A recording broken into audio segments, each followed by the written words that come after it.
नमस्कार दोस्तों, आप सभी का हृदय तल से स्वागत करता हूं। बहुत बहुत स्वागत है। आप लोग बहुत मेहनत कर रहे हैं।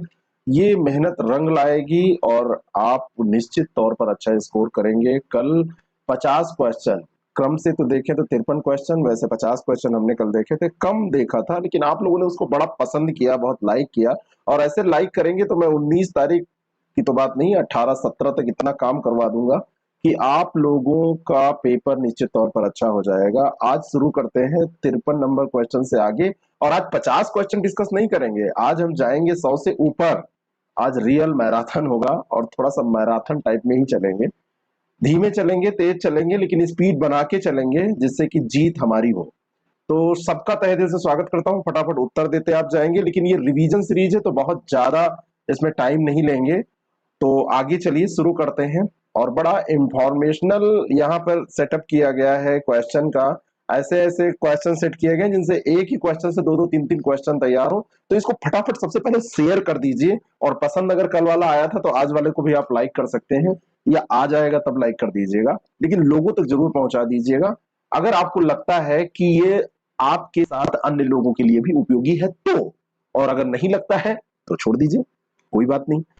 चलिए शुरू करते हैं और बहुत तेजी से इन प्रश्नों को देखते हैं। लगभग 1 घंटे का ये हमारा प्रोग्राम होगा और इसमें मैक्सिमम जितने क्वेश्चन देख जाएंगे। और कल कल ज्योग्राफी का मैराथन वीडियो आएगा, उसमें वर्ल्ड ज्योग्राफी पूरी कवर एक में होगी। जो भी क्वेश्चन है हमारे 150 से ऊपर क्वेश्चन रहेंगे तो उनको हम पूरा कवर करेंगे, तो उसको देखना बिल्कुल मत भूलिएगा। फिर एक पॉलिटी और इकोनॉमी ऐसे हम कर लेंगे। और ये जिन लोगों का ऑप्शनल है उन लोगों के लिए भी महत्वपूर्ण है। औषधि का महान विशेषज्ञ चरक निम्नलिखित में से किसकी राज्यसभा में था?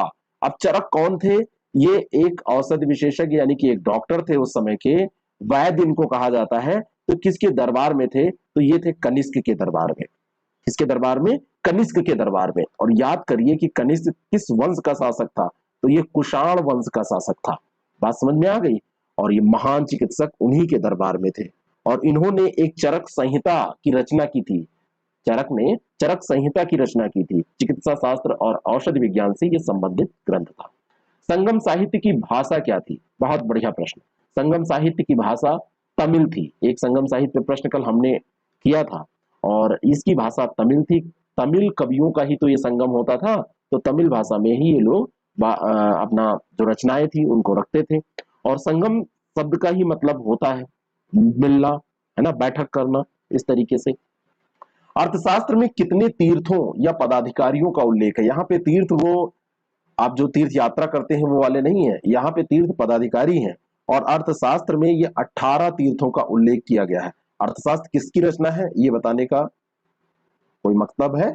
कौटिल्य की रचना है, चंद्रगुप्त की रचना है, कुछ भी कह दीजिए। 18 तीर्थ हैं। इसमें 18 तीर्थों में जो पदाधिकारी, प्रधानमंत्री, समाहर्ता, है ना, कौंतिक, दंडपाल, अंतपाल, दुर्गपाल, युवराज, सेनापति, ये सब इसी में होते थे। तो ये 18 जो होते थे, ये तीर्थ होते थे। अर्थशास्त्र में ये वर्णित है। सी ऑप्शन इसका बिल्कुल करेक्ट हो जाएगा। कल हमने 18 पुराणों के बारे में भी आपको बताया था, तो उसको भी रिलेट करके आप याद कर सकते हैं। निम्नलिखित में से कहां अशोक का नाम प्राप्त होता है? अशोक का निटूर अभिलेख, समुद्रगुप्त का इलाहाबाद स्तंभ लेख, अयोध्या अभिलेख और खारवेल का हाथी गुम्फा अभिलेख। इनमें से आप देखेंगे तो अशोक का निटूर अभिलेख जो है, इसमें अशोक का नाम प्राप्त होता है। और ये बड़ा बढ़िया सटीक सीधा प्रश्न है, लेकिन आप सोचेंगे अशोक में ही प्राप्त होता तो आप कैसे इस ऑप्शन को देते? यानी कि एग्जामिनेशन हाल में आपके दिमाग में आता है कि कठिन होगा प्रश्न, तो ऐसा नहीं है। अगर आपको याद है कि इसी का है तो आप इसको टिक करिए। इसके अलावा मास्की भी अगर दिया होता तो वहां पे भी मिलता है, गुर्जरा के अभिलेख में भी मिलता है, उडे कोलम के अभिलेख में भी मिलता है। इसमें अशोक का व्यक्तिगत नाम मिलता है। अगला जो प्रश्न है, कल्लड़ की पुस्तक का नाम क्या है? अब यहाँ पर कल्लड़ की पुस्तक तो आप जानते हैं राजतरंगिणी है। डी ऑप्शन इसका करेक्ट हो जाएगा। अब कल्लड़ की जो राजतरंगिणी है ये कश्मीर के इतिहास के बारे में है। पहला फैक्ट आप तुरंत ये याद कर लीजिए। किस भाषा में रचित है? तो ये संस्कृत भाषा में रचित है। दूसरा फैक्ट ये। इसमें कितने तरंग हैं? तो इसमें 8 तरंग हैं। तीसरा प्रश्न ये। चौथा प्रश्न तैयार कीजिए कि इसमें कितने श्लोक हैं? तो इसमें 8000 श्लोक है ना। इतिहास का क्रमबद्ध ढंग से निष्पक्ष वर्णन करने के लिए जानी जाती है ना। अगला जो प्रश्न है, बाकी यहाँ पे अर्थशास्त्र जो दी है ये किसकी है आप जानते ही हैं, अर्थशास्त्र कौटिल्य की है। और जो इंडिका दी हुई है, इंडिका मेगास्थनीज की रचना है। विक्रमादित्य की उपाधि किसने ग्रहण की थी? कौन था? चंद्रगुप्त द्वितीय था, या फिर समुद्रगुप्त था, या कनिष्क, या अशोक? तो चंद्रगुप्त द्वितीय ने विक्रमादित्य की उपाधि धारण की थी, और ये समुद्रगुप्त का बेटा था। चंद्रगुप्त द्वितीय जो था, ये बेटा था, समुद्रगुप्त का बेटा था। और अपने भाई रामगुप्त को हटाकर ये गद्दी पर बैठा था, याद आया? ये समुद्रगुप्त का बेटा था चंद्रगुप्त द्वितीय, और रामगुप्त को इसने हटा दिया था। आदि शंकराचार्य द्वारा स्थापित चार मठ कहाँ स्थित है? प्रश्न पूछा हुआ है, लेकिन बड़ा इंपॉर्टेंट प्रश्न लगता है मुझे। कितने मठ स्थापित किए? एक प्रश्न। तो ये चार मठ है, और ये चार मठ कौन कौन से हैं? जोशी, द्वारका, पुरी और सिंगरेरी। सी ऑप्शन इसका बिल्कुल करेक्ट हो जाएगा। जोशी मठ, द्वारका मठ, पुरी मठ और सिंगरेरी मठ, ये चार मठ है। और इनकी संख्या भी आपसे पूछी जा सकती है जीके के तौर पर। और वेदांत दर्शन जो है वो किसका है? शंकराचार्य का है, वेदांत दर्शन। और शंकराचार्य ने जो ये चार मठ स्थापित किए थे, इसका उद्देश्य क्या था? हिंदू धर्म का प्रचार प्रसार करना, उसके पथ प्रदर्शक ये माने जाते हैं, है ना। और इसे ये जो सिंगरेरी है ये दक्षिण में, इसमें ये भी जान लीजिए। जो जोशी मठ है आपका, जोशी मठ आपका कहाँ मिलेगा? जोशी मठ, जोशी मठ जो है, या इसको ये उत्तराखंड में है। द्वारका मठ जो है, और द्वारका मठ आपको पश्चिम में मिल जाएगा, ये उत्तर में मिलेगा, ये पश्चिम में मिलेगा। पुरी, पुरी वाला जो मठ है ये पूरब में मिलेगा, और जो सिंगरेरी मठ है ये आपको दक्षिण में मिल जाएगा। तो ये दिशाएं भी आपको ध्यान में रखनी चाहिए। नालंदा विश्वविद्यालय के विनाश का कारण था, कौन था? तो मुस्लिम जब आए यहाँ पर, तो ये नालंदा विश्वविद्यालय के विनाश का कारण थे। और बख्तियार खिलजी का नाम आपने सुना है ना? बख्तियार खिलजी ने तुर्क मुस्लिम आक्रमणकारियों को भेजा था। 1193 की बात है, 98 नहीं, 93। बाई द वे मुझसे कोई गलती हो जाए अगर यहाँ बोलने में, तो आप लोग कमेंट करके उसको सुधारिए। गलतियां हो जाती हैं कभी कभी, कभी कभी आदमी सोचता कुछ और है, बोल देता है। नॉर्मली नहीं होती, लेकिन हो सकती हैं। और इसके लिए मैं पहले ही आपसे माफी मांगता हूं कि अगर उसके कारण से आपको कुछ हो तो आप इसमें बताइए, यहाँ पे मैसेज कर दिए सीधे, मुझे बुरा नहीं लगता है। मुझे गलतियां सुधारने में बड़ा अच्छा लगता है। तो भारत में बौद्ध मत के पतन के लिए अंतिम प्रहार यही इन्हों लोगों ने किया था। और बख्तियार का जो खिलजी था, इसी के अधीन आक्रमण हुआ था। ह्वेनसांग किसके शासनकाल में भारत आया था? बहुत इंपॉर्टेंट प्रश्न और बहुत सरल प्रश्न। सम्राट हर्ष था उस समय, और उसी के शासनकाल में ह्वेनसांग आता है भारत। और ह्वेनसांग जो था ये क्या था? एक चीनी यात्री था, और महात्मा बुद्ध का चरण चिन्ह, पवित्र किए गए स्थानों को देखने, पवित्र ग्रंथों को पढ़ने, अध्ययन करने, इन सब में इसकी रुचि थी। और अपनी यात्रा वृतांत भी उसने लिखा, सीयूकी इसका नाम है, सीयूकी। और अपनी यात्रा वृतांत में उसने ये लिखा हुआ है भारत के बारे में, है ना। भारत के बारे में उस समय की जितनी बातें हैं वो लिखी हैं। बहुत डिटेल में मैं नहीं जा सकता, मुझे फैक्ट इतने याद आने लगते हैं कि कई बार मुझे लगता है कि मैं एक एक क्वेश्चन पे 5-5 मिनट बोलूं। लेकिन क्लास का उद्देश्य क्या है ये डिपेंड करता है। हमारे पास क्वेश्चन जो बैंक है, जैसे हम टेस्ट सीरीज में जो क्वेश्चन आपको देते हैं, पीसीएस की टेस्ट सीरीज हमारी आप ज्वाइन करके देखिए, जो हमारी आरओ की टेस्ट सीरीज आप ज्वाइन करके देखिए, तो उसमें आपको मिलेगा व्याख्या इतनी मिलेगी कि एक एक क्वेश्चन में 5-5 क्वेश्चन आपके तैयार होंगे। निम्नलिखित शासकों में किसने हर्षवर्धन को पराजित किया था? कौन शासक था? और ये शासक था पुलकेशन द्वितीय, प्रथम नहीं, पुलकेशन द्वितीय ने हर्षवर्धन को पराजित कर दिया था। और उत्तर की ओर अपना विजय अभियान इसने चलाने के उद्देश्य से ये किया था। और पुलकेशन द्वितीय भी उत्तर की ओर राज्य का विस्तार करना चाहता था, और हर्ष भी ऐसा पश्चिमी सीमा नर्मदा नदी जो थी उसको पार करके आया था। तो एहोल प्रशस्ति अभिलेख में, और एहोल प्रशस्ति में और ह्वेनसांग के विवरण में इस युद्ध के साक्ष्य मिलते हैं। अद्वैत दर्शन के संस्थापक कौन थे? अद्वैत दर्शन, तो अभी हमने शंकराचार्य के बारे में पढ़ा था, तो ये अद्वैतवादी थे शंकराचार्य जी। प्रस्थानत्रयी, उपनिषद, ब्रह्मसूत्र और भगवत गीता पर भाष्य इन्होंने लिखा था, और उसी से शंकराचार्य ने अद्वैतवाद का समर्थन किया था। ब्रह्मसूत्र पर उनका भाष्य ब्रह्मसूत्र भाष्य है ना। इसको शारीरिक शास्त्र के नाम से भी जाना जाता है। जब तक जीवित रहो, सुख से जीवित रहो, चाहे इसके लिए ऋण ही लेना पड़े। यावत जीवित सिखम जीवित, ऋणम कृत्वा घृतम पीवित, है ना। फिर भस्मीभूत हो जाने पर पुनर्जन्म नहीं होता शरीर के। ये कौन सा दर्शन है? तो ये चारवाकों का दर्शन है। चाहे आप ऋण लीजिए लेकिन बढ़िया घी पीजिए, आज की भाषा में कहें तो बढ़िया चमचमाती कार से चलिए, है ना। आईफोन आपके हाथ में होना चाहिए, और बढ़िया बढ़िया महंगे महंगे सूट बूट आपके पास होने चाहिए। बाकी आपको चाहे उसके लिए कितना भी कर्ज क्यों न लेना पड़े, ऐसा चारवाकों का दर्शन था। चीनी यात्री सुंग युन ने भारत की यात्रा की थी। तो जो सुंग युन है इसने भारत की यात्रा 515 ईस्वी से 520 ईस्वी के बीच की थी। बस इतना आप ध्यान रख पाइएगा तो रखिएगा। गुप्त युग में भूमि राजस्व की दर क्या थी? ये बहुत महत्वपूर्ण प्रश्न होने वाला है और ये कभी भी आपसे पूछा जा सकता है।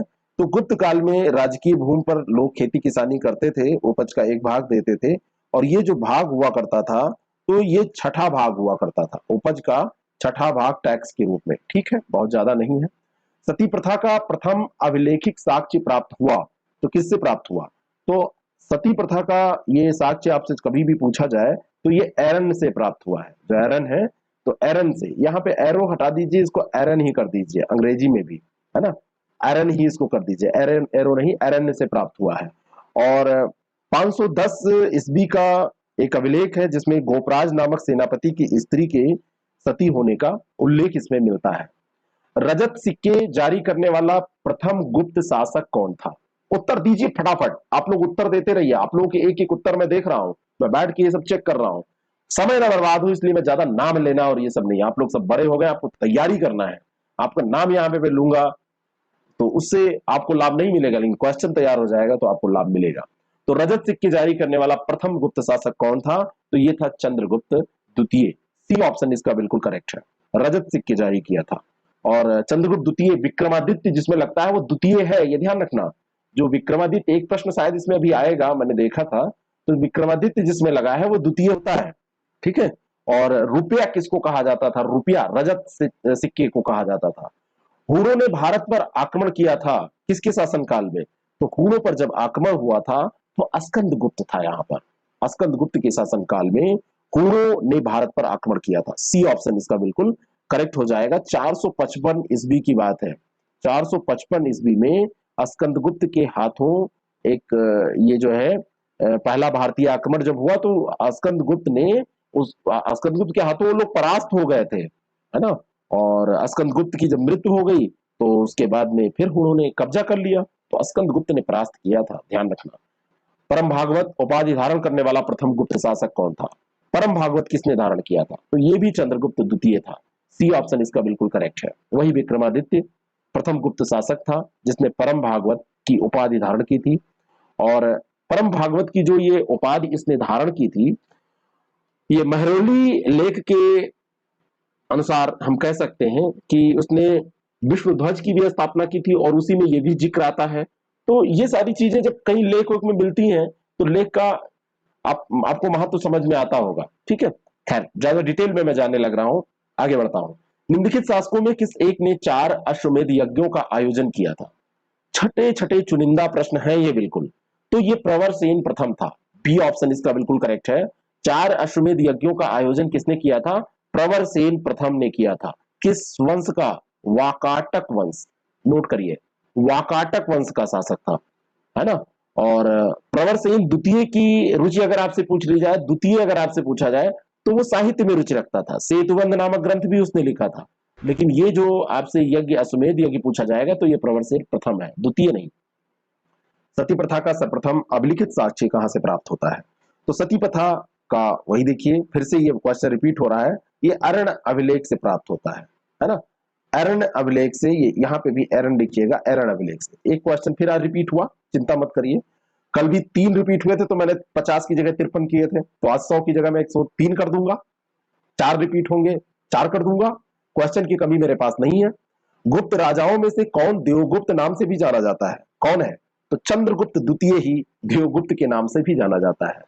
चंद्रगुप्त द्वितीय ही देवगुप्त के नाम से जाना जाता है। ए ऑप्शन इसका बिल्कुल करेक्ट है। गुप्त वंश का महान शासक था चंद्रगुप्त द्वितीय। और देवगुप्त, देवराज, देवश्री, तो चाहे देवगुप्त कहें, चाहे देवराज कह दीजिए, चाहे देवश्री कह दीजिए, ये सब इसी के नाम है ना। अगला जो प्रश्न है, भारत के संदर्भ में मानसून की खोज किसने की थी? मानसून जो शब्द है, तो भारत के संदर्भ में मानसून की खोज किसने की थी? तो सर्वप्रथम भारत में एक यूनानी नाविक आया था, उसका नाम था हिप्पालूस। तो मानसून हवा की खोज उसी ने की थी, हिप्पालूस। सी ऑप्शन इसका करेक्ट है। और ये कहां का था? ये यूनान का रहने वाला था, यूनानी था। पाशुपत संप्रदाय के प्रवर्तक लकुलीस कहां पैदा हुए? कहां पैदा हुए लिख लीजिए, कहां पैदा हुए। तो लकुलीस का जो जन्म था वो गुजरात में हुआ था। शिव का अंतिम या 28वां अवतार भी इनको कहा जाता है। अंतिम अवतार या 28वां अवतार कहा जाता है शिव का। लॉर्ड शिवा का इनको 28वां अवतार कहा जाता है और गुजरात में ये पैदा हुए थे और दूसरी सदी में पाशुपत संप्रदाय की इन्होंने स्थापना भी की थी। कर्पूर मंजरी का लेखक राजशेखर। अब दो फैक्ट तैयार हो रहे हैं, देखिए कर्पूर मंजरी किसकी रचना है? राजशेखर की। अगला, किसके दरबार में ये रहता था? तो ये महेंद्र पाल के दरबार में। ए ऑप्शन इसका बिल्कुल करेक्ट है। महेंद्र पाल कौन सा शासक था? गुर्जर प्रतिहार वंश का था। तीसरा क्वेश्चन आपका तैयार हो जाएगा, है ना। और कर्पूर मंजरी तो इन्होंने लिखा ही, साथ में और क्या लिखा? काव्य मीमांसा लिखा, हरव्यास लिखा, है ना, विद्वशाल मंजिका लिखा, बाल रामायण लिखा, भुवन कोश लिखा। कन्नौज नगर के वैभव का वर्णन इन्होंने अपनी रचनाओं में किया था अधिकतर में। जैनुल आब्दीन शाह, जिसने गोहत्या निषिद्ध कर दी थी, कहां का शासक था? बड़ा बढ़िया ये शासक था और ये कश्मीर का शासक था और कश्मीर का ये 8वां सुल्तान माना जाता है, 8वां सुल्तान। और गोहत्या पर प्रतिबंध उसने लगाया और ये खुद भी मांस नहीं खाता था, मांस नहीं खाता था और गोहत्या पर इसने प्रतिबंध लगा दिया था। विक्रमशिला महाविहार की स्थापना का श्रेय किसे दिया जाता है? और इस प्रश्न का सही उत्तर जो देगा सबसे पहले, वाह वेरी गुड, तो ये जो है ये धर्मपाल को कहा जाता है कि इसने महाविहार की स्थापना की थी। और ये पाल शासक था ना, पाल नरेश था धर्मपाल। 770 से 810 के बीच में रहा है, 770 से 810 के बीच में ईस्वी की बात हो रही है। और यहाँ पे विक्रमशिला महाविहार की स्थापना इसने की। नालंदा विश्वविद्यालय का स्थान इसने ग्रहण कर लिया और ये सारी चीजें। और बाद में ये बख्तियार खिलजी ने उसको विध्वंस किया था। अभी पहला ही प्रश्न था। फाहियान की यात्रा विवरण का नाम क्या है? फाहियान जो था ये चीनी यात्री था। 399 ईस्वी में यह भारत आया था, 15 वर्षों तक लगभग यहां रहा था। इसकी जो यात्रा वृतांत, यात्रा विवरण वाला जो ग्रंथ है, किताब है, वो नाम है उसका फो क्योंकि। फो क्योंकि, सी ऑप्शन इसका बिल्कुल करेक्ट है। कर्पूर मंजरी के लेखक राजशेखर किसके गुरु थे? लेखक कर्पूर मंजरी के हैं कौन? राजशेखर। और ये गुरु किसके थे, ये यहां पर प्रश्न है। तो ये महेंद्र पाल प्रथम के गुरु थे। अभी एक प्रश्न और आया था ना, देखिए कैसे घुमा घुमा के पूछा जाता है ना। तो ये वही प्रश्न, अभी एक प्रश्न यहां पर आपने किया, यहां पर देखिए ये कर्पूर मंजरी किसके दरबार में, और गुरु भी ऐसे पूछा गया है। एक ही प्रश्न, थोड़ा सा आप ध्यान देंगे तो कर लेंगे।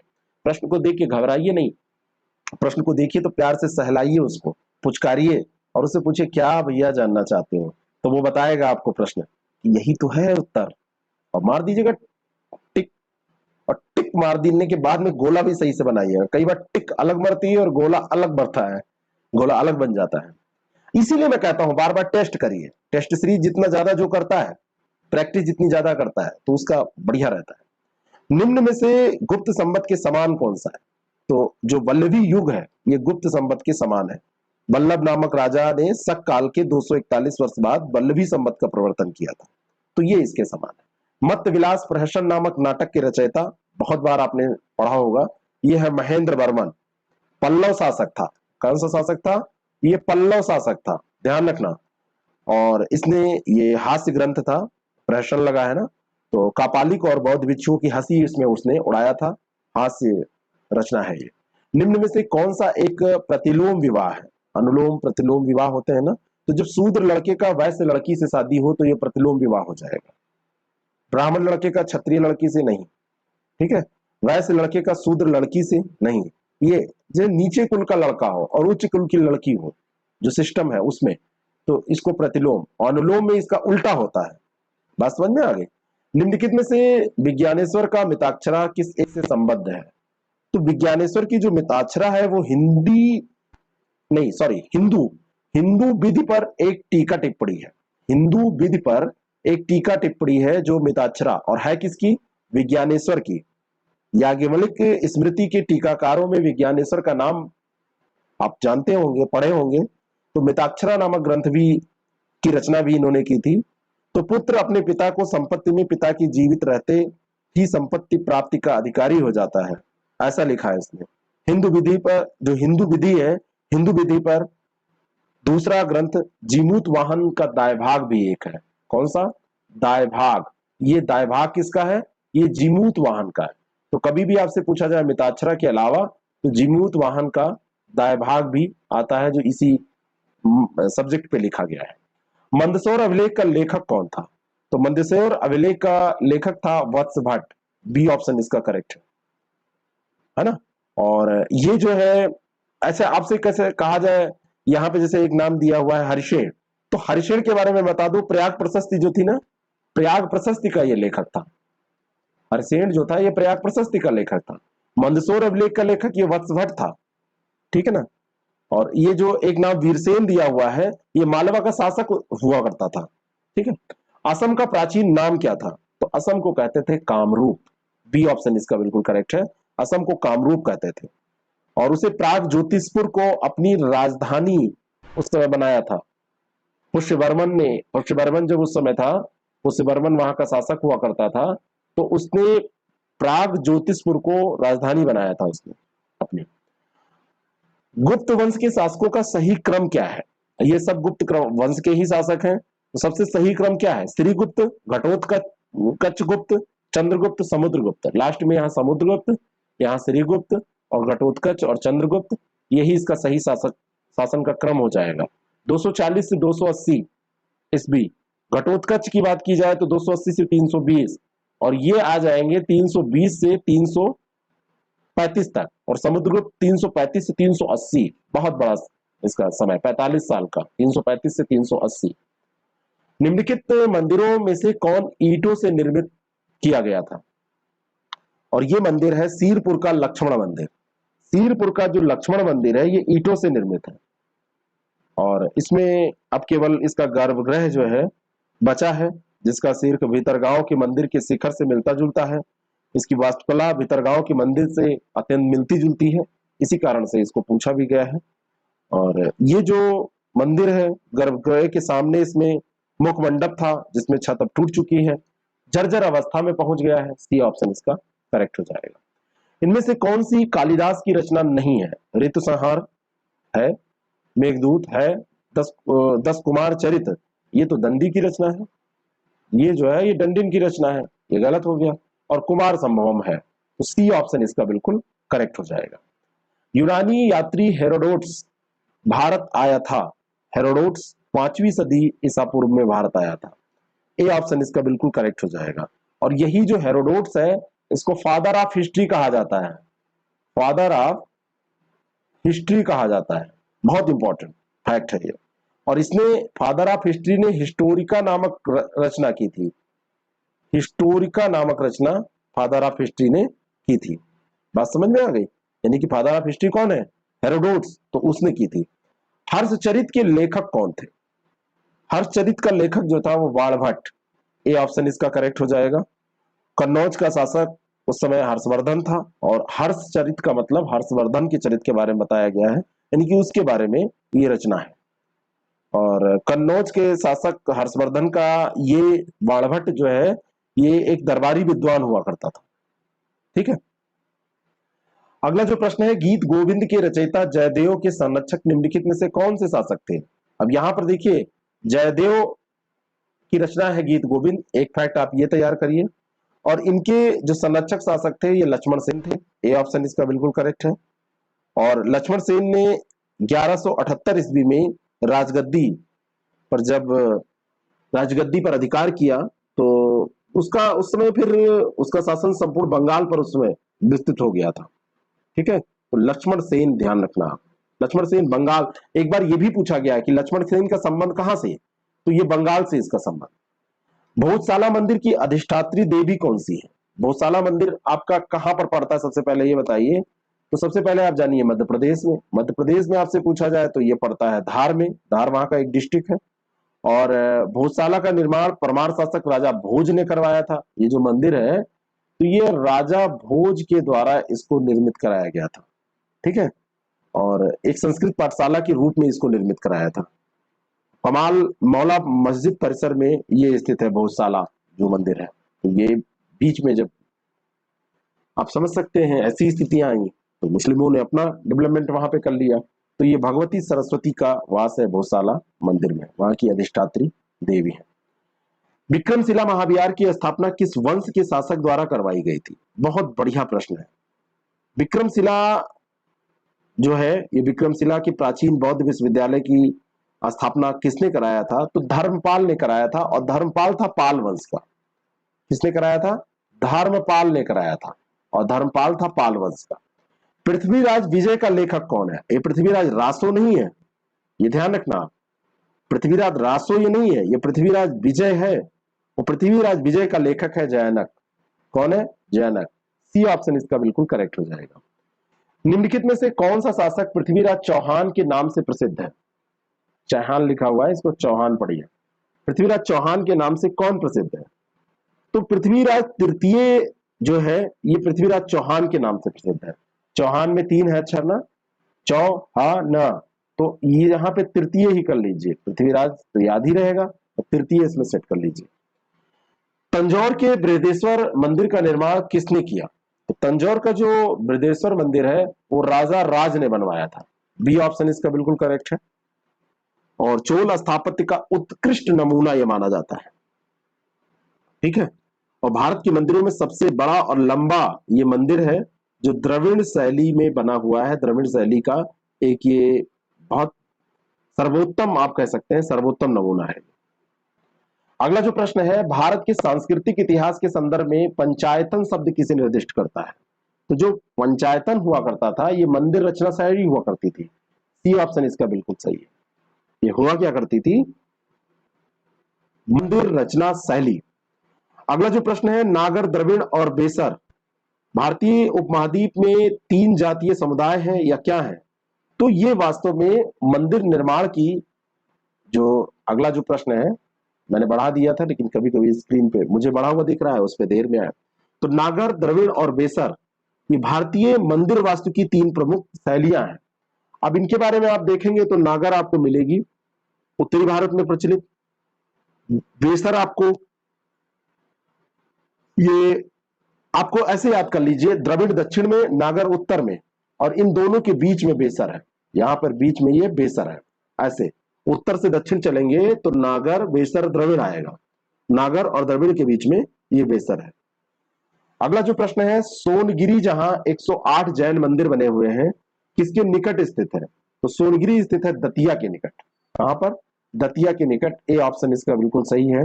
मध्य प्रदेश में दतिया पड़ता है। 15 किलोमीटर मध्य प्रदेश से आप देखेंगे तो दतिया आप पहुंच जाएंगे, मध्य प्रदेश के पास में ही है। तो ये दिगंबर जैनियों का पवित्र स्थान है जो दतिया है, और यहाँ पर 108 जैन मंदिर बने हुए हैं। महाबलीपुरम का सप्तरथ मंदिर बनवाया गया था, किसके द्वारा बनवाया गया था? तो ये बनवाया गया था नरसिंह वर्मन के द्वारा। बी ऑप्शन इसका बिल्कुल करेक्ट है। और ये जो महाबलीपुरम का सप्तरथ मंदिर है, इस सप्तरथ मंदिर में रथों को सप्त पगोडा भी कहा जाता है। सप्त पगोडा या 7 पगोडा भी इनको कहा जाता है। द्रविड़ शैली में मंदिरों में गोपुरम से क्या तात्पर्य है? तो द्रविड़ शैली में जो मंदिर होते हैं उनमें गोपुरम का मतलब है तोरण के ऊपर बने अलंकृत और बहुमंजिला भवन से। अलंकृत और बहुमंजिला भवन से ये संबंधित है गोपुरम। ठीक है। आप साउथ में जाएंगे तो द्रविड़ शैली आपको मिलेगा। अभी हमने बताया ना, नागर, बेसर, फिर द्रविड़, यानी कि नागर और द्रविड़ के बीच में बेसर पाया जाता है। तो ये जो है, ये स्थापत्य में एक बहुत महत्वपूर्ण ये पहलू है गोपुरम। अगला जो प्रश्न है, बोरोबदूर स्तूप कहां पर स्थित है? इस प्रश्न में कभी कभी एक बार मैंने देखा था पेपर, तो उसमें भारत के भी कोई स्थान दे देता है या भारत दे देता है। तो बोरोबदूर स्तूप जो है वो भारत में नहीं है, ये जावा में है, और इसको बरबुदूर भी कहा जाता है। इंडोनेशिया में ये पड़ता है। तो ये जावा से भी पूछा है प्रश्न, और इंडोनेशिया दे के भी इसमें पूछा गया है प्रश्न। और संसार में सबसे बड़ा बौद्ध विहार यहाँ पर, मतलब ये बौद्ध विहार है, आप ये समझ सकते हैं, यहीं पर स्थित है संसार का सबसे बड़ा बौद्ध विहार, और 6 वर्गाकार चबूतरों पर बना हुआ है ये। ठीक है, ये ध्यान रखना। और इसका जो निर्माण कराया था वो शैलेंद्र राजवंश के कार्यकाल में हुआ था। शैलेंद्र राजवंश के शासक थे, तो उनके कार्यकाल में हुआ था। लिंगराज मंदिर कहां पर स्थित है? तो लिंगराज मंदिर में भी एक तो स्टेट दे के पूछता है, तो उड़ीसा, वैसे ये भुवनेश्वर में स्थित है। ये ऑप्शन इसका बिल्कुल करेक्ट है। और ये नागर शैली में है। अगर शैली आपसे पूछ ली जाए तो ये किस शैली में है? नागर शैली में। उत्तर में आएगा ना, नागर बेसर द्रविड़, तो ऊपर नागर शैली उड़ीसा उत्तर में आएगा। तो और ये नागर शैली का सर्वोत्कृष्ट उदाहरण माना जाता है। और इसका आकर्षक भाग, इसका मतलब इसका शिखर बहुत आकर्षक है, 180 फीट की ऊंचाई पर। अजंता और एलोरा की गुफाएं किस नगर में स्थित हैं?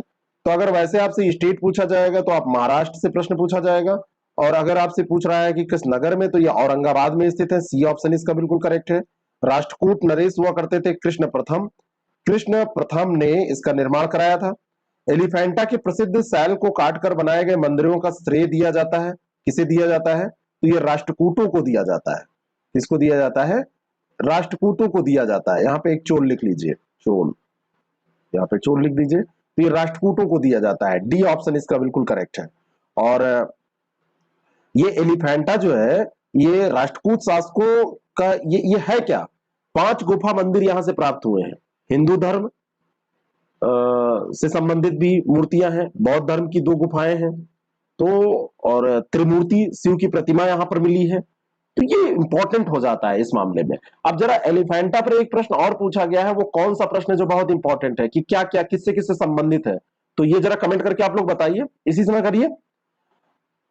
खजुराहो का मातंगेश्वर मंदिर समर्पित है। तो खजुराहो का मातंगेश्वर जो मंदिर है, ये शिव को समर्पित है। बी ऑप्शन इसका बिल्कुल करेक्ट है, भगवान शिव को समर्पित है। राजा एक हुआ करता था धंग, तो राजा धंग के काल में इसका निर्माण किया गया था। राजा धंग के काल में इसका निर्माण किया गया था। अगला जो प्रश्न है, निम्नलिखित में से किसे भारत का प्रथम विधि निर्माता माना जाता है? तो ये मनु स्मृति के लेखक थे, मनु। तो 18 स्मृतियां मनुस्मृति में सम्मिलित हैं। और अभी कभी पूछ लिया जाए आपसे तो कितनी स्मृतियां हैं, तो 18। 18 संख्या बड़ी इंपॉर्टेंट है, आप देखिए कई बार 18 सब आ रहा है। तो प्राचीन भारतीय समाज व्यवस्था, हिंदू धर्म विधि, उसके बारे में इसको माना जाता है कि ये प्रथम ये ऐसा ग्रंथ था, और प्रथम महान विधि निर्माता मनु को माना जाता है।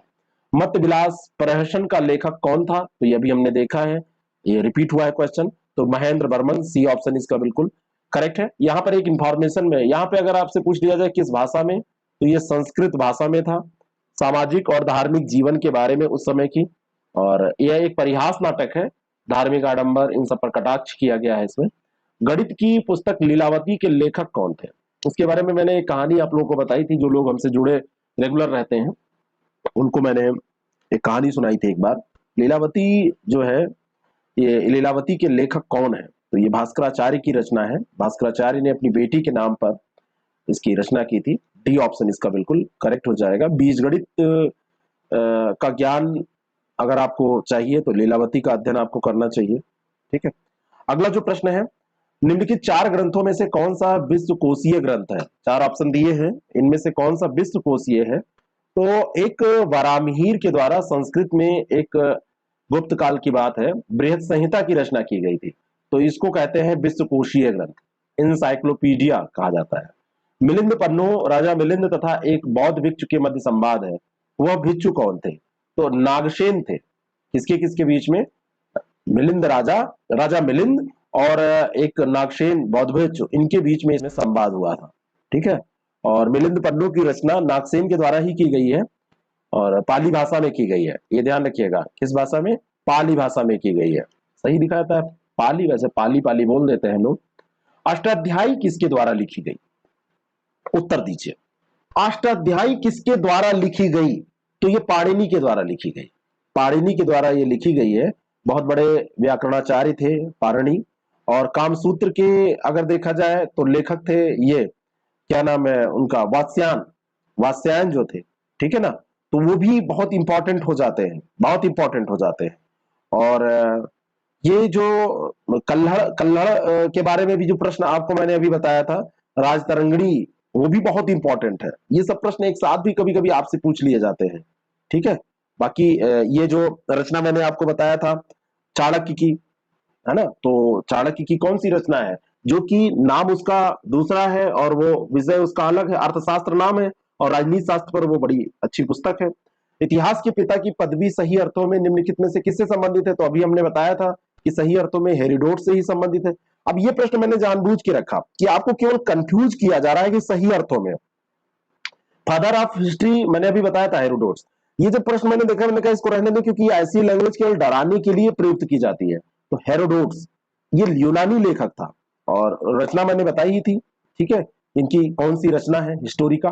प्रारंभिक पूर्ण मानव को किस नाम से जाना जाता था, ये भी प्रश्न आपसे पूछा जा सकता है। तो ये प्रारंभिक जो पूर्ण मानव है इसको क्रो मैग्नन के नाम से जाना जाता था। भूगोल में भी इसको हम पढ़ते हैं। अभी हम इसके अंतर्गत इस जो आज का एपिसोड है 100 क्वेश्चन हम इसमें कर रहे हैं और आगे एक एपिसोड कम से कम आएगा जिसमें अभी मतलब अभी हम मध्यकालीन में प्रवेश कर जाएंगे, तो मध्यकालीन फिर उसमें जो बचे हुए मध्यकालीन के होंगे और आगे मॉडर्न के कम से कम एक आएगा। और फिर भूगोल वाला तो कल आएगा, विश्व भूगोल, उसको देखना मत भूलिएगा। वो मतलब ऐसे ये मतलब आप समझ सकते हैं डिस्कशन का मतलब इसका। जब आप पेपर दे रहे होंगे तो आपको याद आएगा कि इससे रिलेटेड तो हमने सब पढ़ा है। तो एक और आएगा, जबकि हम आज इसकी डिस्कशन जब कर लेंगे तो 150 से ऊपर क्वेश्चन आपके कवर हो जाएंगे। मानव समाधानों में कुत्ते दफनाए गए थे, कहां पे? तो मानव समाधानों में पाया जाता है कि बुर्जहोम में कुत्ते दफनाए गए। बी ऑप्शन इसका बिल्कुल करेक्ट है। चित्तौड़ की कीर्त स्तंभ का निर्माण किसने कराया था? तो चित्तौड़ का जो कीर्त स्तंभ है उसको राणा कुंभा ने इसका निर्माण कराया था। और उसने अपने पिता मोकल के हत्यारे महवा पनवार को भागकर मालवा में शरण जिसने ली थी उसको महमूद उसने क्या किया, उसको महमूद से समर्पित करने की मांग की थी। तो महमूद द्वारा हत्यारे को समर्पित करने से जब इनकार कर दिया गया तो ये जो राणा कुंभा था, राणा कुंभा ने क्या किया, युद्ध की घोषणा कर दी। तो उसी के विजय के उपलक्ष्य में जब जीता तो राणा कुंभा ने कीर्ति स्तंभ का निर्माण कराया था, ठीक है ना। अगला जो प्रश्न है, निम्नलिखित में से कौन सा रथ मंदिर सबसे छोटा है? अब रथ मंदिरों के बारे में अभी भी हमने जिक्र किया था। मामल्य शैली में ये पल्लव कालीन मंदिर हुआ करते हैं, पल्लव कालीन मंदिर है और मामल्य शैली में है, ये मामल्य शैली में। और ये जो मंदिर है इसमें बने रथों या एकाश मंदिरों में द्रौपदी रथ सबसे छोटा है। सबसे छोटा कौन सा है? द्रौपदी रथ है। और इस रथ में किसी प्रकार का कोई अलंकरण नहीं है, सिंह या हाथी जैसे पशुओं के आधार पर यह टिका हुआ है। सबसे बड़ा रथ कौन सा है, जरा इसको कमेंट करके बताइए। सबसे बड़ा जितने जो रथ मंदिर हैं उसमें कितने रथ मंदिर हैं ये आपको बताना है, और सबसे बड़ा रथ मंदिर किसका है, कौन सा है। निम्नलिखित में से कौन सी गुफा त्रिमूर्ति के लिए विख्यात है? तो त्रिमूर्ति के लिए एलिफेंटा गुफा। देखिए प्रश्न घूम फिर के मैंने सब सारे सेट कर दिए, इतनी देर से आपने सोचा होगा, कई लोगों ने तो उत्तर भी दिया, कई लोग सोच रहे होंगे। मुंबई में जो ये गुफाएं हैं तो इसमें हिंदू बौद्ध धर्म और इसके साथ में त्रिमूर्ति शिव की प्रतिमा भी यहाँ पे मिली है। तो हिंदू धर्म में मुख्यतः शिव से संबंधित ये गुफा है, ठीक है। तो ये त्रिमूर्ति के लिए ये विख्यात है, त्रिमूर्ति के लिए एलिफेंटा गुफा जो है ये विख्यात है। अगला जो प्रश्न है, तारीख ये फरिश्ता किसके द्वारा लिखी गई पुस्तक है?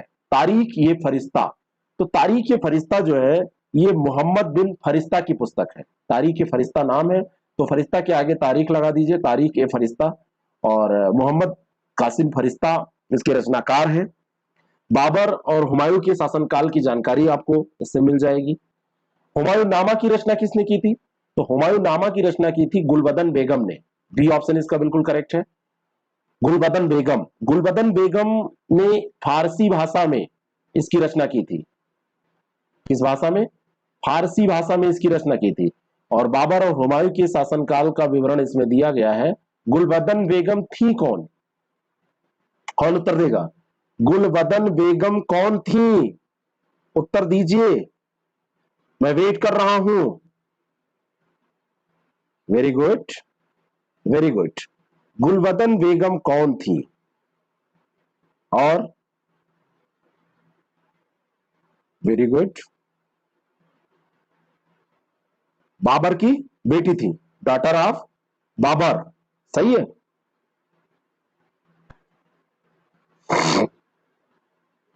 क्या ये सही है? बिल्कुल सही है। इतना जैसे आप लोग घबराने क्यों लगते हैं? सही है ना, जब उत्तर आप दे रहे हैं तो कॉन्फिडेंस के साथ उत्तर दीजिए। अगला प्रश्न, अलबरूनी के संबंध में असत्य कथन आपको बता रहा है। एक्सट्रीमली सॉरी, अलबरूनी के बारे में यहां पर असत्य कथन, कई प्रश्न तैयार हो जाएंगे। वह ख्वारिज्म से भारत आया था, वह केवल फारसी भाषा का अच्छा ज्ञाता था, तारीख उल हिंद उसकी सर्वाधिक प्रसिद्ध रचना है। संस्कृत, हिंदू धर्म और भारतीय दर्शन का अध्ययन उसने किया। तो ये सही है, ये सही है, ये। और केवल फारसी क्यों जानेगा, जब अध्ययन करेगा तो यहीं से आप निकाल सकते हैं। कई भाषाएं जानता होगा। संस्कृत, हिंदू धर्म, भारतीय दर्शन का अध्ययन किया है उसने। मोहम्मद गोरी के किस दास ने बंगाल एवं बिहार पर विजय प्राप्त की? तो मोहम्मद गोरी का एक दास हुआ करता था, बख्तियार खिलजी, वही वाला। तो उसने क्या किया था, एक साधारण दास के रूप में इससे मिला और उसके बाद में बंगाल और बिहार पर इसने विजय प्राप्त की थी। किस मुस्लिम शासक के सिक्कों पर देवी लक्ष्मी की आकृति बनी है? कौन सा ये मुस्लिम शासक था? तो ये था मोहम्मद गोरी। ए ऑप्शन इसका बिल्कुल करेक्ट है। मुस्लिम शासक जिसके सिक्कों पर लक्ष्मी की आकृति, तो ये मोहम्मद गोरी है। अगला जो प्रश्न है, 1994 के चंदावर के युद्ध में मोहम्मद गोरी ने किसे हराया था? तो 1994 में चंदावर का युद्ध हुआ था, इसको याद करिए, और इसने हराया था जयचंद को। बी ऑप्शन इसका करेक्ट हो जाएगा। चंदावर अभी देखेंगे कहां पर है, ये फिरोजाबाद जिले में पड़ता है, यमुना तट पर आपको मिल जाएगा। मोहम्मद बिन कासिम था, क्या था? तुर्क था, मंगोल था, अरब था? तो मोहम्मद बिन कासिम अरब से आया था, एक अरबी था, अरबी घोड़ा, आप याद कर लीजिए। और राजा अल हज्जाज का भतीजा और दामाद दोनों था। उन्होंने अपनी लड़की की शादी भी इससे कर दी थी। और जब उसने सिंध पर आक्रमण किया था तो मोहम्मद बिन कासिम केवल 17 साल का था, 17 वर्ष का था ये केवल। भारत पर पहला मुस्लिम आक्रमण किस वर्ष हुआ था? तो ये 711 ईस्वी में हुआ था। कब हुआ था? 711 ईस्वी में भारत पर पहला मुस्लिम आक्रमण अरब आक्रमणकारी मोहम्मद बिन कासिम के नेतृत्व में हुआ था। और मोहम्मद बिन जो कासिम, 17 वर्ष की आयु उस समय उसकी थी, 1711 ईस्वी में इसने आक्रमण कर दिया था। ठीक है, और बस इसके बारे में इतना ध्यान रखिए, सन और इसके किसने किया था। बेंगी का कौन चालुक्य राजकुमार चोल सिंहासन पर आसीन हुआ? तो बेंगी का चालुक्य राजकुमार था कुलोत्तुंग प्रथम। बी ऑप्शन इसका बिल्कुल करेक्ट है। ये बेंगी का चालुक्य राजकुमार था और चोल सिंहासन पर ये आसीन हुआ था। कभी कभी ऐसे प्रश्न आपसे पूछे जाते हैं। सालू राजवंश का संस्थापक कौन था? तो सालू राजवंश का संस्थापक था नरसिंह राय। वीर नरसिंह राय नहीं, नरसिंह राय। संगम वंश के अंतिम शासक विरूपाक्ष को पदच्युत करके सालू वंश की स्थापना हुई थी। तो आप याद रखिएगा, संगम वंश के बाद ये आया और इसी को प्रथम बलापहरण कहा जाता है ना, प्रथम बलापहरण कहा जाता है इसी को। तो ये सालू वंश का संस्थापक नरसिंह राय। हरिहर और बुक्का द्वारा स्थापित राजवंश को संगम राजवंश के नाम से जाना जाता था। क्यों जाना जाता था? इसलिए जाना जाता था क्योंकि हरिहर और बुक्का के पिता का नाम संगम था, इसी कारण से उसका नाम उन्होंने संगम रख दिया था। मैंने जो क्लासेस कराई हैं उस क्लासेस को आप देखिए, और उसमें हिस्ट्री की अलग अलग पढ़ना वैसे पढ़ सकते हैं, नहीं तो मेगा वीडियोस पड़े हुए हैं, उसको आप देखिए, आपको अच्छा लगेगा। चंदावर का युद्ध किन के बीच में हुआ था? तो चंदावर का युद्ध अभी हमने आपको एक क्वेश्चन दिखाया था, तो उसमें जयचंद और सिहाबुद्दीन गौरी के बीच में हुआ था। बी ऑप्शन इसका बिल्कुल करेक्ट है। एक रूप में ये रिपीट है क्वेश्चन, लेकिन इसके क्वेश्चन का पैटर्न अलग है, तरीका अलग है। 1194 ईस्वी बहुत बार ये पूछा गया है। और गढ़वाल शासक जयचंद जो था, ये गढ़वाल का शासक था, तो ये इसमें पराजित हो गया था। निम्नलिखित में से कौन एक अलवार संत नहीं था? तो पोईगई, तिरुज्ञान, तिरुमंगई और पूडम। तो तिरुज्ञान जो था ये अलवार संत नहीं था। बी ऑप्शन इसका बिल्कुल करेक्ट हो जाएगा, है ना। और तिरुज्ञान ये अलवार संत नहीं था। बाकी अलवारों में एकमात्र महिला संत एक हुआ करती हैं, उनका नाम था अंडाल। एक फीमेल संत हुआ करती हैं अलवारों में, तो उनका नाम हुआ करता है आंडाल। इन पे भी प्रश्न पूछा गया था, एकमात्र फीमेल। गौहत्या निषिद्ध करने वाला जैनुलाब्दीन कहां का शासक? देखिए रिपीट हो रहा है, सी ऑप्शन इसका बिल्कुल करेक्ट है। विजयनगर साम्राज्य में जिलों को क्या कहा जाता है? मैं 3 रिपीट हुए अभी तक, मैं तीनों कवर करा दूंगा, अभी ज्यादा आगे क्वेश्चन डिस्कस कर लेंगे हम लोग। तो गौ हत्या निषिद्ध करने वाला जैनुलाब्दीन कहां का शासक था? आज का टारगेट 100 क्वेश्चन का है हमारा, तो ये कश्मीर का था। ठीक है, और अगला प्रश्न देखिए, विजयनगर साम्राज्य में जिलों को क्या कहा जाता था? तो ये इसको कहा जाता था कोट्टम। जिला होता था जिसको आप डिस्ट्रिक्ट कहते हैं, तो विजयनगर साम्राज्य में कोट्टम इसको कहा जाता था। ठीक है, और कोट्टम को नाडुओं में बांटा जाता था। जैसे कोट्टम, कोट्टम के बाद में आता था नाडु, और नाडु नाडु को फिर से बांट दिया जाता था मेलाग्राम में। मेलाग्राम, मेलाग्राम हुआ करते थे, मतलब ऐसे जैसे विभाजित करते हैं आज ब्लॉक, परगना जैसे होता है, तो वो नाडु हुआ करता था। विजयनगर साम्राज्य की पहली राजधानी हम्पी थी, इसकी दूसरी राजधानी क्या थी? तो विजयनगर साम्राज्य की राजधानी हम्पी थी, एक याद कर लीजिए। दूसरी राजधानी इसकी जो थी वो थी पेनुकोंडा। डी ऑप्शन इसका बिल्कुल करेक्ट है ना। और विजयनगर राज्य का जो स्थापित करने का श्रेय है, आपने अभी पढ़ा है, हरिहर और बुक्का को जाता है। ठीक है, अगला जो प्रश्न है, विजयनगर के शासक कृष्णदेव राय की कृति आमुक्त माल्यदा किस भाषा में थी? तो ये तेलुगु भाषा में थी। ए ऑप्शन इसका बिल्कुल करेक्ट है, तेलुगु भाषा में इन्होंने ये रचना की थी। सैनिक और नागरिक प्रशासन की क्षमता उसमें दिखती है कि उस समय क्या थी। तारीख यामनी, जिसे किताब ए यामनी भी कहते हैं, उसका लेखक कौन था? तारीख यामनी, तो तारीख यामनी जो है इसका लेखक था अब्दुल फजल बैहकी। ए ऑप्शन इसका बिल्कुल करेक्ट है। और गजनीवियों के विषय में जानकारी अगर आपको लेना है तो इसको पढ़ सकते हैं। निम्नलिखित में से कौन सा एक राग उषा काल में गायन योग्य माना जाता है? कौन सा राग है? तो ये राग भैरव है। ए ऑप्शन इसका बिल्कुल करेक्ट है, राग भैरव उषा काल में गाया जाता है। ठीक है, और ये जो संगीत में राग है वो मतंग मुनि की ये देन है। बृहदेशी वहां उनका ग्रंथ है, वहां पर उन्होंने इसका उल्लेख किया था। ठीक है, और राग शब्द की उत्पत्ति रज धातु से हुई है, आप समझ सकते हैं। अगला जो प्रश्न है, निम्नलिखित में राजाओं में से कौन आदिवराह कहिए, आदिवराह के नाम से जाना जाता था? तो आदिवराह कहते थे मिहिर भोज को।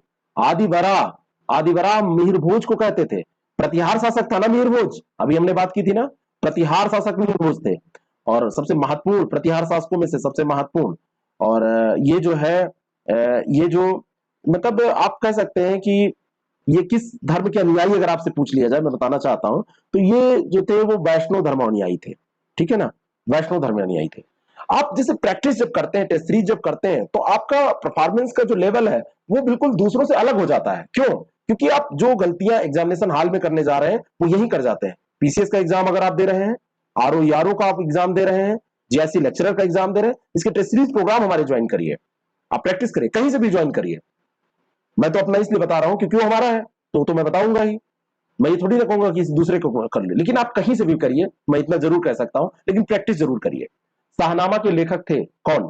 तो शाहनामा का लेखक था फिरदौसी, बहुत बार पूछा गया है, बी ऑप्शन इसका बिल्कुल करेक्ट है, फिरदौसी शाहनामा का लेखक, बहुत बड़ा विद्वान, महमूद गजनबी के दरबार में आया था। महमूद गजनबी, फिरदौसी जो था ये महमूद गजनबी के दरबार में आया था। ठीक है ना, और फिरदौसी की शैली बहुत बढ़िया मानी जाती है, इतिहासकारों ने लिखा है, बड़ी सुंदर शैली थी उसकी। एहोल अभिलेख निम्नलिखित में से किस एक की कीर्ति का विवरण देता है? एहोल अभिलेख, तो एहोल अभिलेख पुलकेशन द्वितीय से संबंधित है। पुलकेशन द्वितीय, पुलकेशी द्वितीय, कुछ भी लिखा मिले तो पुलकेशन द्वितीय से ये संबंधित है। निम्नलिखित में से किस राष्ट्रकूट शासक ने संलेखना को ग्रहण किया था? संलेखना क्या होती है? संलेखना जो होती है, ये पद्धति क्या होती है? बहुत बढ़िया ये प्रश्न है। किस राष्ट्रकूट शासक ने संलेखना को ग्रहण किया था, जीवन लीला को समाप्त कर देने की ये पद्धति? तो ये था अमोघ वर्ष। बहुत इंपॉर्टेंट प्रश्न है, थोड़ा सा ये आपके लेवल से अलग है, लेकिन जिनका हिस्ट्री से जिनको एग्जाम देना है शेयर कर दीजिए उनको और पढ़ ले, उनका रिवीजन इतना बढ़िया ये हो रहा है कि यहां से उनको क्वेश्चन मिलेंगे। गीत गोविंद के रचयिता जयदेव के संरक्षक निम्नलिखित में से कौन शासक थे? तो ये लक्ष्मण सेन थे। ये ऑप्शन इसका बिल्कुल करेक्ट है। अब यहां पर कुछ इंफॉर्मेशन मैं आपको देना चाहता हूं। लक्ष्मण सेन की राजधानी जो थी ये लखनौती थी, और इस पर मोहम्मद बिन बख्तियार ने आक्रमण किया था। एक बार ये भी प्रश्न पूछा गया है, तो लखनौती इनकी राजधानी थी। सुगंधा देवी कहां की रानी थी? सुगंधा देवी सुगंध बिखेर रही थी कहां? कश्मीर में। बी ऑप्शन इसका बिल्कुल करेक्ट है। लक्ष्मी की आसीन आकृति युक्त वाले सिक्के इसने चलाए थे। नगद वेतन के बदले एकता का आवंटन बंद किया किस सुल्तान ने? तो किसने बंद किया था? तो ये किया था अलाउद्दीन खिलजी ने। अब थोड़े से बढ़िया मध्यकालीन के प्रश्न आ रहे हैं, लेकिन सेशन अभी हमको 5-7 क्वेश्चन के बाद समाप्त करना है, फिर अगले सेशन में हम करेंगे इसको। और आप लोग अगर इसमें खूब सपोर्ट करेंगे, खूब ज्यादा इसको शेयर करेंगे, लोगों तक पहुंचाएंगे, लाइक अगर आप पसंद करते हैं तो लाइक का बटन दबाएंगे, मुझे लगेगा कि ये उपयोगी है तो मैं और ज्यादा मेहनत करवाऊंगा अपनी टीम से, आपके सामने और क्वेश्चन प्रस्तुत करूंगा। और लेकिन कल वाला जो वर्ल्ड ज्योग्राफी का पूरा हमने मैराथन क्लास एक कंप्लीट कराने का वादा किया है, उसको आप कीजिएगा। टंका पर टकसाल का नाम अंकित करने की परंपरा का आरंभ हुआ, कब आरंभ हुआ, किसने किया? तो ये इल्तुतमिश ने किया, इल्तुतमिश के समय से हुआ। और चांदी का टका था, तांबे का जीतल, टका चांदी का और जीतल तांबे का था, तो उसने टंकों पर टकसाल का नाम लिखाने की शुरुआत की थी, टकों जो टका ये टंका हुआ करते थे उस पर। ठीक है, तो सी ऑप्शन इसका बिल्कुल करेक्ट है। लक्ष्मी प्रकार का किसने सोने के सिक्कों का प्रयोग किया? तो लक्ष्मी प्रकार का जो सोने का सिक्का था वो मोहम्मद बिन साम ने चलाया था। बी ऑप्शन इसका बिल्कुल करेक्ट है। नए नए प्रश्न ये आपके लिए हैं। और मोहम्मद बिन साम ने 7 सिक्कों में 2 गढ़वाल सिक्कों की अनुकृति मात्र थी जिसको चलाया था, और इस पर लक्ष्मी देवी का चित्र भी बना हुआ था। नाम याद रखना है क्योंकि लक्ष्मी देवी है। अमीर खुसरो ने किसके आदेश पर अपनी मसनवी आसिका लिखी थी? तो मसनवी आसिका लिखी थी खिज्र खां के आदेश पर। किसने? अमीर खुसरो ने। प्रश्न पूछा जाएगा आशिका जो थी वो किसने लिखी थी? तो अमीर खुसरो की ये कृति है। बी ऑप्शन इसका बिल्कुल करेक्ट है। दिल्ली को राजधानी बनाने वाला सुल्तान कौन था? तो इल्तुतमिश ने दिल्ली को राजधानी बनाया था। डी ऑप्शन इसका बिल्कुल सही हो जाएगा। गुलाम वंश का शासक था कुतुबुद्दीन ऐबक, उसने दिल्ली सल्तनत की राजधानी लाहौर में स्थापित कर दी थी। किसने? कुतुबुद्दीन ऐबक ने लाहौर में स्थापित कर दी थी, और फिर इल्तुतमिश ने उसको फिर से दिल्ली ट्रांसफर किया था। निम्नलिखित सुल्तानों में किसका जैन विद्वानों से घनिष्ठ संबंध था? बहुत बढ़िया प्रश्न। तो ये मोहम्मद बिन तुगलक था। नाम से आपको नहीं लगेगा कि जैन विद्वानों से घनिष्ठ संबंध था। धर्म सहिष्णु शासक माना जाता है तुगलक को, और जैन विद्वान हुआ करते थे जिन प्रभा सूरी। तो जिन प्रभा सूरी को अपने दरबार में इसने सम्मानित किया था। जिन प्रभा सूरी, तो जिन प्रभा सूरी को इसने अपने दरबार में सम्मानित किया था। निम्नलिखित में से किसकी रचना अमीर खुसरो ने नहीं की थी? कई रचनाएं दी हैं। खजाइन उल फतूह, तारीख अलाई, तुगलकनामा और ताजुल मासीर। तो ताजुल मासीर जो रचना है वो हसन निजामी की रचना है। नोट करिए यहां, हसन निजामी की यह रचना है, और हसन निजामी की रचना है तो इनकी कैसे हो जाएगी? बाकी ये तीनों रचनाएं अमीर खुसरो की हैं। अगला प्रश्न, अमीर खुसरो के अनुसार शतरंज का खेल आविष्कृत किया गया कहां पर? तो अमीर खुसरो का कहना था ये भारत का ही है, भारत का ही ये खेल है। खजाइन उल फतूह जो उनकी रचना है उसी में इन्होंने कहा पासा का जो खेल था, और 64 वर्गों में 64 फलकों का जो खेल था, तो उसी से बाद में ये शतरंज डेवलप हुआ। बी ऑप्शन इसका बिल्कुल करेक्ट है। वैसे हम 100 क्वेश्चन पूरे कर चुके हैं, लेकिन जो 3 रिपीट हुए हैं तो उसको कौन भरेगा? हम ही लोग तो भरेंगे। 2-3 देख लीजिए तब छोड़ू मैं आपको। चित्तौड़ का नाम बदलकर खिजराबाद किसने रखा? तो चित्तौड़ का नाम बदलकर अलाउद्दीन खिलजी ने खिजराबाद रख दिया, खिजराबाद रख दिया। सी ऑप्शन इसका बिल्कुल करेक्ट है ना? तो ये खिजराबाद इसने रखा था। नाम बदलने वाले ये प्रोसेस हमेशा से चलते आए हैं। जौनपुर राज्य का अंतिम शासक कौन था? तो जौनपुर राज्य में हुसैन शाह सरकी का नाम आपने सुना है। बी ऑप्शन इसका बिल्कुल करेक्ट हो जाएगा। जौनपुर राज्य की स्थापना किसने की थी जरा बताइएगा? तो जौना खां के नाम पर फिरोज तुगलक ने की थी, फिरोज शाह तुगलक एफएसटी ने की थी, और मोहम्मद बिन तुगलक जौना खां इसका नाम था उसके नाम पर की थी। ठीक है, ये ध्यान रखना। और हुसैन शाह इसका अंतिम शासक था। दिल्ली के निम्नलिखित सुल्तानों में से किसने आगरा नगर की स्थापना की थी? तो दिल्ली का सुल्तान था सिकंदर लोदी जिसने आगरा नगर की स्थापना की थी। डी ऑप्शन इसका बिल्कुल करेक्ट हो जाएगा। तो आप लोग ये 100 प्रश्न आज हमने किए। चलो एक और कर लेते हैं। अमीर ये सादा की नियुक्ति करने वाला प्रथम सुल्तान कौन था?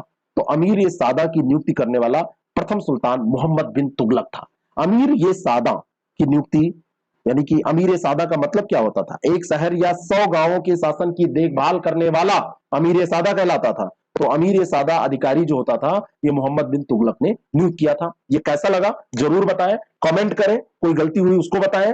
खुला चैलेंज है। इससे अच्छा अगर आपको प्रैक्टिस सेट कहीं मिले तो आप इसको ना पढ़ें, और अगर ये है तो इसको उन लोगों तक भी अगर आपको लगता है किसी के लिए उपयोगी हो सकता है तो जरूर भेजें, अपने शेयर करें इसको। और फिर हम मिलते हैं ज्योग्राफी में, और एक हिस्ट्री की कम से कम एक, जरूरत पड़ेगी 2 होगी मैराथन क्लास, जिसमें कि हम आगे पूरा वो कर लेंगे, और सेशन हम धीरे धीरे और बढ़ा देंगे जरूरत जैसी पड़ती चली जाएगी। बहुत लंबे सेशन में आपका दिमाग काम करना बंद कर देता है, इसीलिए बहुत ज्यादा नहीं। Thank you so much.